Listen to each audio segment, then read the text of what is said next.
우리 말씀을 보겠습니다. 우리 말씀은 전도서 7장 1절에서 4절 말씀을 보도록 하겠습니다. 오늘 이 말씀을 가지고 슬픔이 웃음보다 나을 때가 있다. 슬픔이 웃음보다 나을 때가 있다라는 제목으로 같이 은혜를 나누기를 원합니다. 지혜로운 사람은 늘 배우는 사람이죠. 지혜로운 사람은 늘 배우는 사람입니다. 우리가 이 역사를 통해서 지혜롭다라고 인정받고 있는 수많은 사람들은 늘 배우는 사람이었습니다. 여러 가지 책을 통해서 배우기도 하고 또 주변의 현자들을 통해서 배우기도 하고 또 자연 만물을 통해서 배우기도 하고 그뿐만 아니라 어린아이를 통해서 배우기도 하고 어리석은 자들을 통해서도 배우는 자들이었습니다. 그래서 항상 배우는 자세로 살아가는 사람이 지혜로운 사람입니다. 솔로몬은 하나님께 지혜를 구했습니다. 이때 솔로몬은 지혜를 구할 때 이런 표현을 쓰고 있습니다. 열왕기상 3장 9절의 말씀을 보게 되면 누가 주의 이 많은 백성을 재판할 수 있사오리까 듣는 마음을 종에게 주사. 하나님께 말하기를 듣는 마음을 종에게 주사 주의 백성을 재판하여 선악을 분별하게 하옵소서라고 말하고 있습니다. 듣는 마음, 이 듣는 마음을 주시도록 기도하고 있습니다. 듣는 것이 하나님의 뜻을 깨닫고 하나님의 음성을 듣는 마음도 지혜로운 마음일 뿐만 아니라 재판하러 오는 사람들의 양쪽의 마음, 고소하는 사람과 또 피해자의 마음, 또 피고소인의 마음이잖아요. 그 말을 잘 들어서 선악간에 잘 분별할 수 있도록 간구하는 것을 우리가 볼 수 있습니다. 그래서 이 듣는 마음이 열린 마음입니다. 선입견을 버리고 듣는 마음이 지혜로운 마음인 것입니다. 항상 마음을 열고 듣는 마음, 이해하고자 하는 마음, 그 사람을 이해하고자 하는 마음이 지혜로운 마음이라는 것을 우리가 알 수 있습니다. 나이가 들면 들수록 우리 마음이 굳어지고 듣지 않으려고 합니다. 오히려 나이가 들면 들수록 열린 마음을 가지고 듣는 마음을 가지고 늘 배우려고 하시는 저와 여러분 되시길 축원합니다. 배우지 않으려고 그러면 반드시 마음이 굳어져요. 마음이 굳어지면요, 자신의 생각과 자신의 경험과 자신이 알고 있는 지식이 전부라고 생각하는 경우가 참 많습니다. 그래서 자기의 생각대로 인생을 마무리하는 사람이요, 불행한 사람이요. 늘 열린 마음을 가지고 더 좋은 연륜과 지혜를 가지고 수많은 사람을 이끌 수 있는데 고집불통이 돼가지고 사람들을 배척하기 시작해요. 주변에 사람이 떠나가는 것을 보게 됩니다. 오늘도 우리는 기쁨보다 슬픔 속에서 더 배울 것이 많다라는 생각을 가져야 됩니다. 늘 좋고 기쁜 마음으로 있을 때만 배울 것이 많다라고 생각하면 안 돼요. 어둠 속에서도요, 배울 것이 있습니다. 고난 속에서 더 많은 것을 배울 수 있습니다. 기쁨 때보다는요, 슬플 때 더 많은 것을 배울 때가 많습니다. 슬플 때에도 우리는 배우는 마음을 가지고 살아가시는 저와 여러분 되시길 축원합니다. 슬픔 속에서 우리는 더 인생을 깊이 이해할 수 있기 때문인 것입니다. 슬픔 속에서 지혜로운 사람은 무엇을 배울까요? 몇 가지를 같이 살펴보기를 원합니다. 슬픔과 죽음이요, 기쁨과 즐거움보다 훨씬 더 배울 것이 많다라고 오늘 전도서는 말을 하고 있습니다. 첫째는 죽음 이후에 좋은 이름으로 남기를 원한다는 거예요. 가장 슬픈 것이 어디입니까? 가장 통곡하는 곳이 어디입니까? 장례식장이죠. 장례를 치를 때, 특별히 이 무덤에 사람을 묻을 때 가족들이 얼마나 슬퍼하는지 모릅니다. 가장 눈물이 많은 곳이 장례식장입니다. 거기에서 배울 것이 많다라고 이야기를 하고 있습니다. 그 죽음이 있다라고 생각하는 그 순간부터요, 사람은 죽음 이후를 생각하는 경향이 많죠.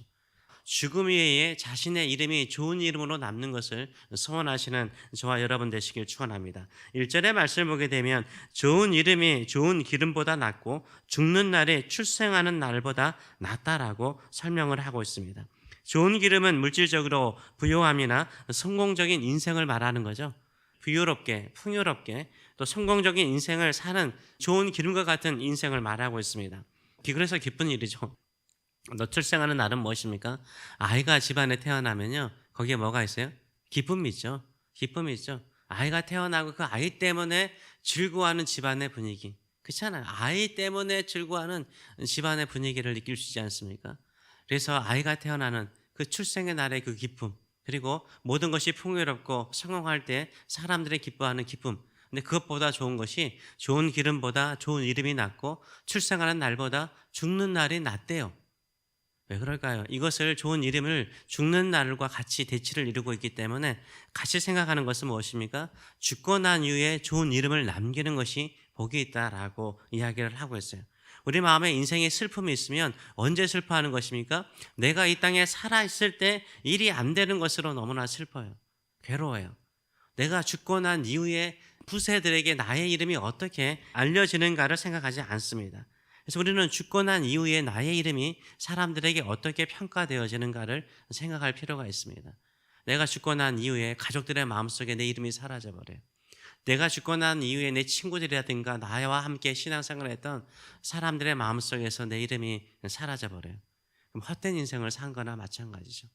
내가 죽고 난 이후에 내 가족들의 마음속에 나를 사랑하는 어머니의, 아버지의 이름이 기억 남아요.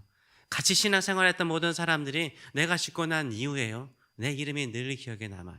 내가 살아왔던 삶의 자리, 섬김의 자리, 기도의 자리가 늘 생각나는 거예요. 그 자리를 볼 때마다 그분의 성함이 생각나는 거예요. 이게요, 보람 있는 인생이에요. 의미 있는 인생이 되는 줄 믿습니다. 이런 믿음을 가지고 신앙생활 하시는 저와 여러분 되시길 축원합니다. 그래서 좋은 기름보다 좋은 이름을 남기시길 축원합니다. 출생하는 날보다 죽는 날에 수많은 사람들의 가슴 속에 남겨지는 이름으로 자신의 인생을 마무리하시는 저와 여러분 되시길 축원합니다. 혹시 그림 가운데 해바라기 그림 보신 적이 있습니까? 반 고흐가 그린 거죠. 반 고흐는 네덜란드 사람입니다. 목사님의 아들이에요. 이 사람은 정신적으로도 지금은 사람들이 말하는 것이니까 이해하시기 바랍니다. 그 당시에는 그런 게 많았죠. 심한 우울증도 있었고요.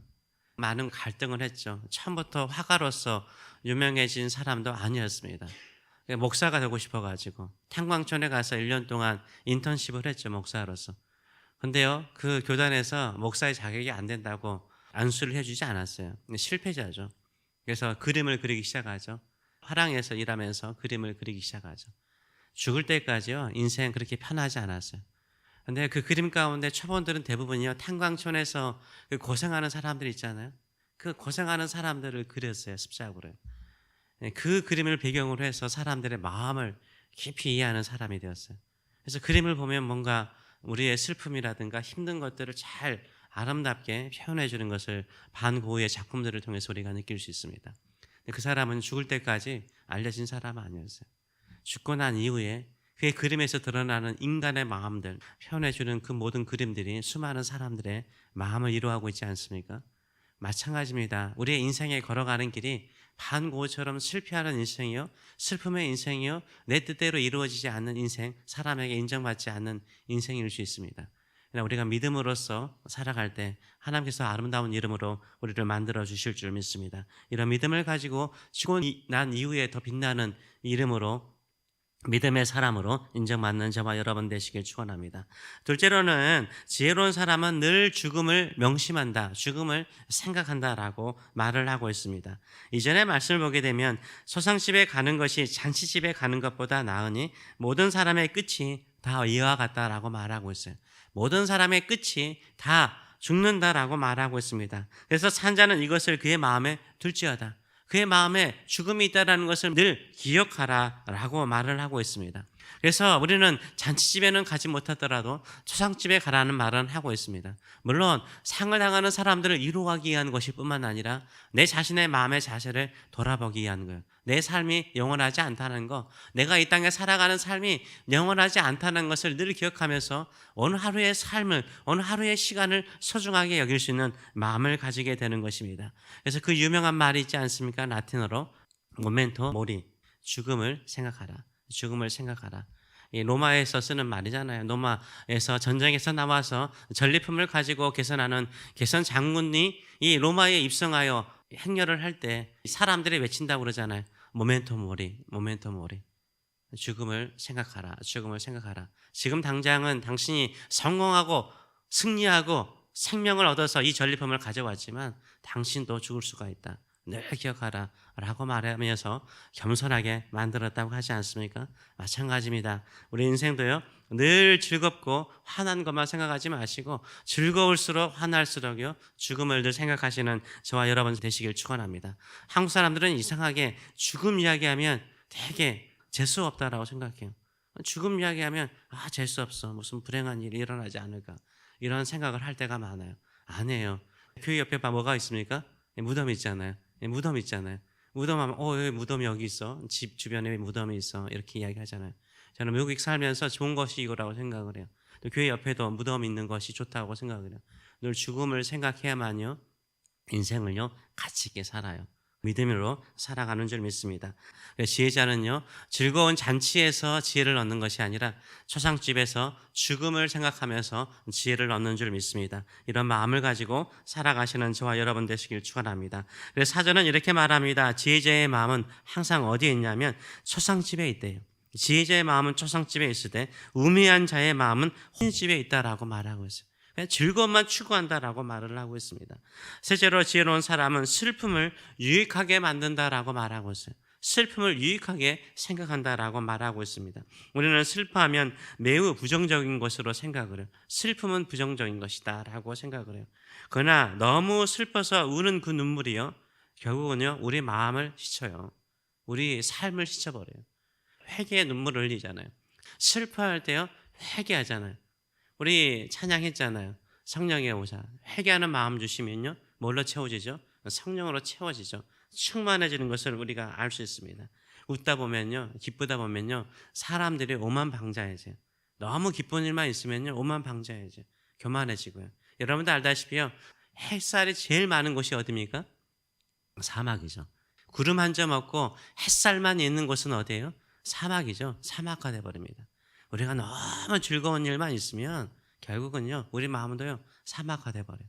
근데 여기 이 동부 어떻습니까? 계속해서 자연이 바뀌잖아요. 따뜻할 때가 있고 추울 때가 있고 눈이 오고 비바람이 올 때가 있고 햇살이 좋을 때가 있고 따뜻할 때가 있고 그러면서 생명이 넘치잖아요. 생명이 넘치잖아요.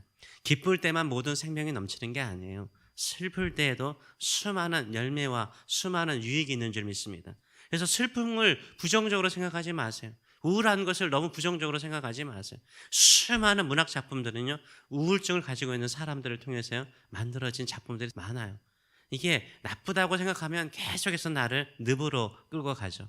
슬픔 속에서도 배울 것이 있다. 우울한 마음 속에도 배울 것이 있다라는 마음의 자세를 가지고 나갈 때 마음이 잡히는 줄 믿습니다. 그런 마음을 가지고 살아가시는 저와 여러분 되시길 축원합니다. 그래서 마음에 유익하다는 말은 마음을 잡아준다는 거예요. 마음을 잡아준다는 거예요. 우리 마음을 꼭 잡아주는 거예요.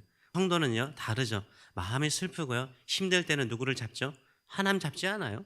하나님 잡잖아요. 하나님 잡으면요 우리 마음이 잡혀요. 그래서 하나님만을 온전히 신뢰함으로 살아가시는 저와 여러분 되시길 축원합니다. 지혜로운 사람은 열린 마음을 가지고 듣는 사람입니다. 늘 죽음을 기억하시는 저와 여러분 되시길 축원합니다. 마음을 바로잡고 오직 죽음 위에 더 빛나는 인생으로 살아가시는 저와 여러분 되시길 축원합니다. 기도하겠습니다.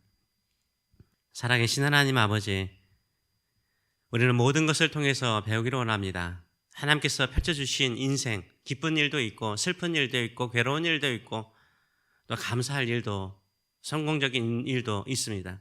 모든 것이 다 주님께서 주신 열린 문입니다. 열린 길입니다. 우리는 그것을 믿음으로 걸어가기를 원합니다. 슬픔 중에도 배우게 하여 주시옵소서. 죽음의 위기 속에서도 배우게 하여 주시옵소서. 사람을 떠나보낼 때에도 슬픔으로만 끝나는 것이 아니라 그 슬픔 속에서도 배우고 그 슬픔 속에서도 하나님을 붙잡고 그 슬픔 속에서도 지혜를 얻는 저희들의 삶들 될 수 있도록 축복하여 주시옵소서. 오늘의 삶을 복되게 하여 주셔서 주와 동행하는 하루가 될 수 있도록 역사하여 주시옵소서. 감사드리며 예수님의 이름으로 기도하옵나이다. 아멘.